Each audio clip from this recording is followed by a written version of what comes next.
大家好，欢迎大家来到防务面对面，我是王云飞。美国现在有一个叫闪电航母，实际上就是在美国两栖攻击舰的基础上上了它的 F-35B， 成了一个小型的航母了。那中国的075这一型的两栖攻击舰也不差呀，未来会不会也会出现中国的能够携带第5代作战飞机的两栖攻击舰呢？目前发展到哪一步了呢？这个话题呢，我们请王宇天先生，请他解读一下中国的不亚于美国闪电航母的新型的两栖攻击舰076。你觉得这个076未来最大的亮点是在什么地方呢？这个076最大亮点啊，我认为呢，就是它是第一款以无人机作为主要作战方式的一个两栖攻击舰。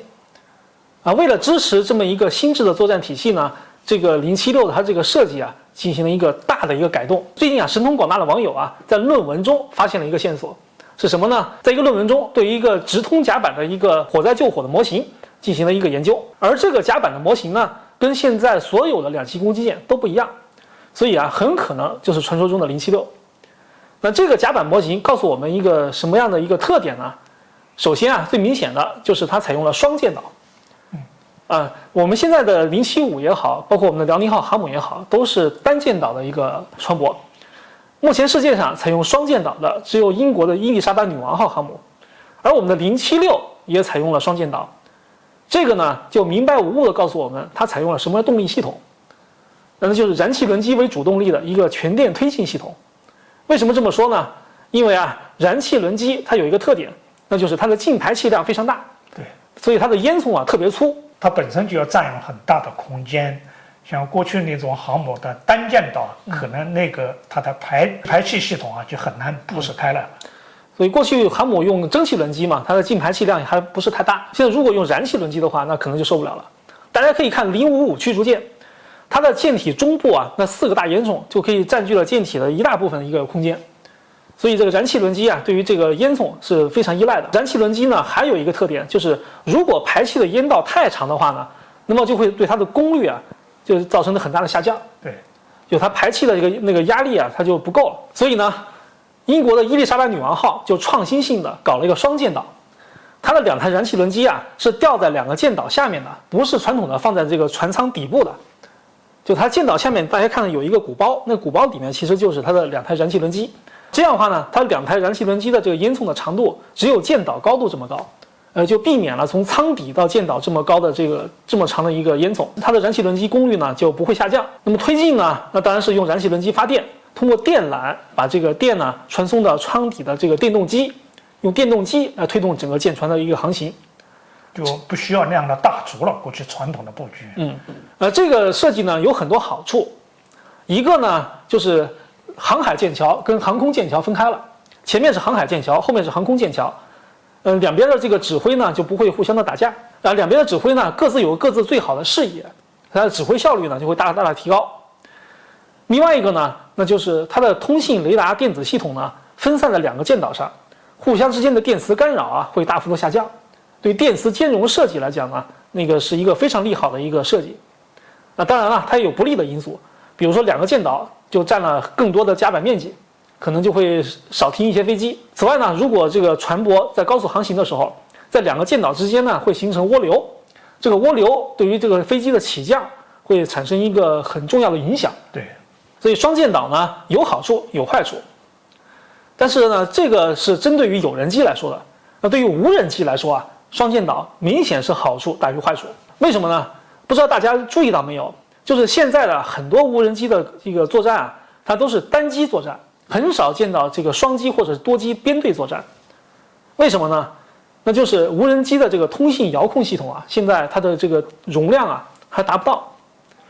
因为现在一般这一架无人机都是由一辆指挥车通过天线进行遥控的，一个天线对应一架无人机。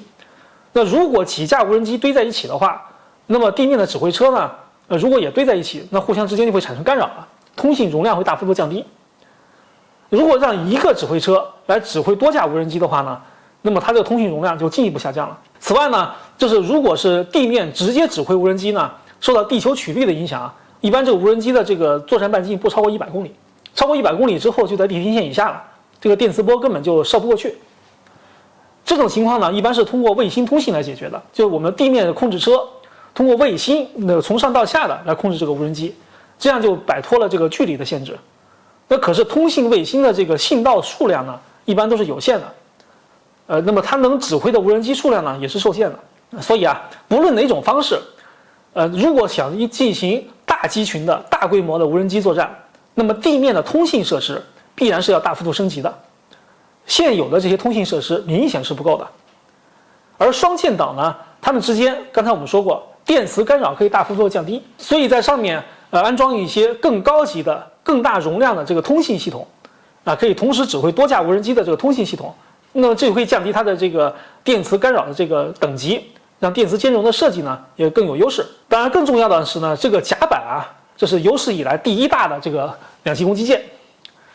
我们知道哈，美国级的两栖攻击舰呢，它的这个长度是200多米，宽度只有32米。即便这样呢，已经可以起飞 F-35B 了。那我们这个甲板有多大呢？长232米，宽45米。如此宽的甲板，那明显就不只是为了起飞这个普通的小无人机了，而是像什么翼龙啊，像那个彩虹啊这种大翼展的这种长航时的叉大一体无人机。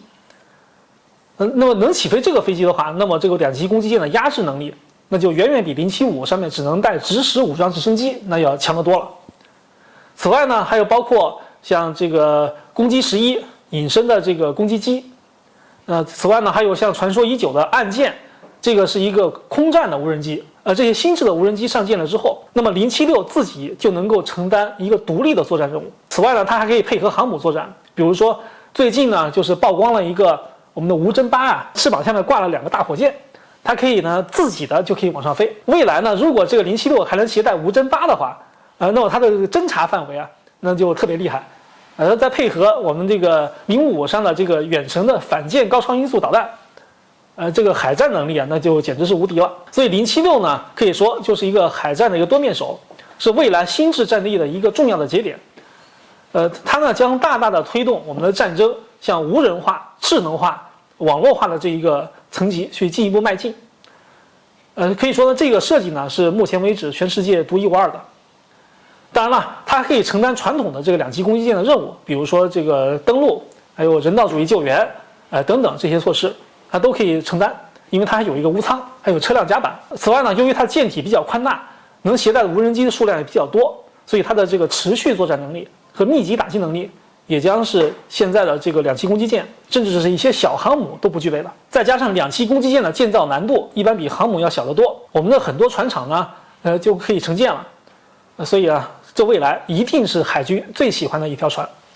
美国有闪电航母，中国的这个新型的新概念的076航母一定会超越美国的闪电。好，这个话题就聊到这儿，欢迎大家继续关注方方面面面，下一期再见。